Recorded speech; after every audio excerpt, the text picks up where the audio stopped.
Welcome back to Forza Motorsport. The brand new update just dropped, and there are two very cool things. Number one, new cars. Number two, the developers have actually been listening to us. I know! I'm just as surprised as you guys. As per usual, I've got the patch notes for this month's update, and I'm not gonna lie, they are massive. There are so many things in here. It's kind of insane. I'm going to tell you everything you need to know in this month's new update. I guess we should start it off with the big one, though. New car. Right now, if you jump into Forza Motorsport and hit up the auto show, you will find two new cars in here. The 2025 Honda INDYCAR and the 2025 Chevy INDYCAR. They are both officially here, and INDYCAR is officially back. We've got 800 horsepower from a 2.2 liter V6. The thing weighs absolutely nothing, and it is, or well, I should say both of them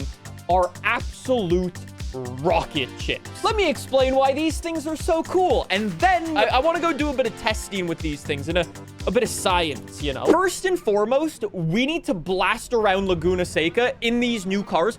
We'll come back and hit up the ovals in a second once we've got our grasp with these things under control, but away we go. For the first time in the brand new gen of Indy cars. Chat, what was the last Indy car we had?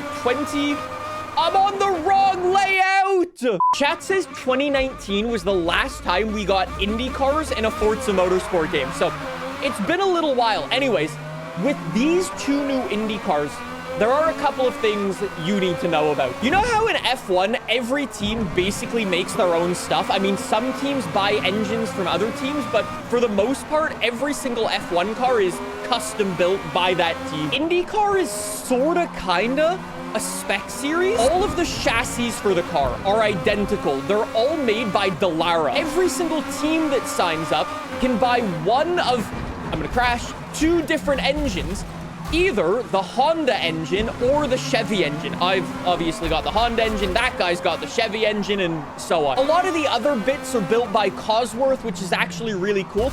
All this to say, INDYCAR, if you're like a team owner, is actually considerably less expensive than Formula One as like a direct comparison. A lot of it comes down to the team's individual tuning and the suspension they're running. Anyways, very nice cars. Shall we do a bit of a sound comparison? Do we think the developers copy-pasted the sound between these two cars because they're so similar? According to chat, they should sound very different.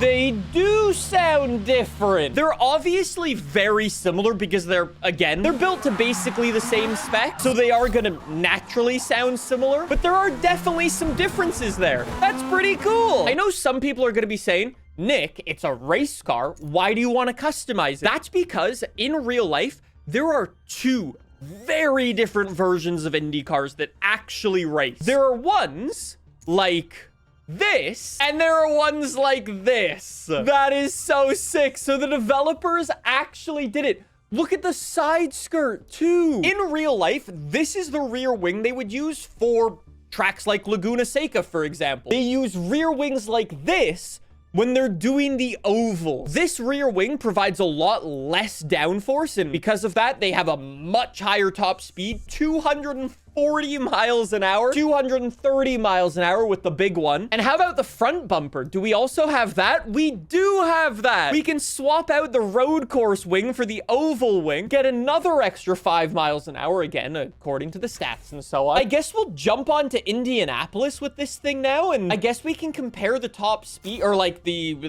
lap times. In this configuration, we're gonna have like slipstream off the car in front. We should have slipstream to the car behind and so on, and messing with the arrow against the wall. And we'll see how accurate the time is that we get after our 10 laps of here, but this is so sick. Wait, some of the AI is using the old, or like not the old, but the other rear wing. They are going to have some problems. They're gonna have some big... did that dude just spawn a paint job in the middle of the corner? Wait, what? Fire says lap race time was a 39.7. Okay, so we'll see how close we get to that. Dude, even though this guy in front has like the big aero package, I'm not catching him up nearly as much as I thought I would. Oh, here we go. Gaining, washing out, gaining. Oh my God, dude, the dirty air is disgusting. This is gonna be a good lap if we can keep it clean. Cut the inside, up top, down low. Here we go. Come on. There we go. Don't slow me down. I'm not gonna have the optimal racing line unless I can go this way. Okay. What is the AI doing? Dude, these are so much faster in the game than they are in real life. Dude, I forgot about the halo. I think we're gonna need to check the patch notes, but the developers might need to give us a way to turn off the halo in the game. As it turns out, in the game, you're about a full second faster than the real life cars. Even accounting for fuel and tires and this and that and the other and so on, you can probably go a second and a half, 2 seconds. Genji says 2.5 seconds faster. Now that we've jumped into that, I guess we should actually jump into the patch notes and check out some of the other stuff that's going on. Right at the start of this video, I said that the developers are actually listening to us. We have new content and actual new events and a new career mode that's been expanded. The developers have finally expanded the career mode with the Champions Cup, where you can actually use race cars properly. You can jump into touring car races. I don't know if it's just me, but these feel very Forza Motorsport 4 like. After that, you can head down under, hit up Australia, hit up the NASCAR series, hit up the INDYCAR series and everything. Like, dude, it's so sick. Should we try this Daytona 24-hour one in the GT3 cars? I guess I can drive my Mustang GT3 car. Is the AI going to be any good? Dude, this is so sick. Look at the lineup of GT3 cars out here. It's wild. I mean, to be fair, there's some new stuff out here and some old stuff out here. Like, it's a mix of modern-ish race cars, but anyways, we'll see if the AI is decent. We'll only do a couple of laps in here. So for this, I'm on AI 7 out of 8. They should be pretty rapid. They're braking, trying to race each other. I'm going to get in there. Hey, yo. That was a nice move.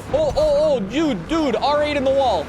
R8 in the wall. I guess this does bring up the other issue I've got with Forza Motorsport right now. You know how Forza Motorsport's trying to be like this hardcore racing simulator? You know what's not so authentic about what just happened? Well, number one, I overtook someone. That would never happen. But the more glaring issue is that when the Audi R8 hit the wall and then basically stopped on the track, you should be getting waving yellow flags immediately. You should have no overtaking through that sector or through that section of the track, whatever the rules are for the particular series and so on. You should have blue flags. You should have red flags and so on. I know it's different, and I know Forza Motorsport has never done it before, but if you want to be a true serious racing game, that is important. The AI is actually driving beautifully right now. I'm kind of faffing around over here, and they're keeping the pressure up behind. Like, the Mustang behind is right on me, waiting for an error and a moment to capitalize. Like, if I go deep here, you think he's going to send it up the inside? He should.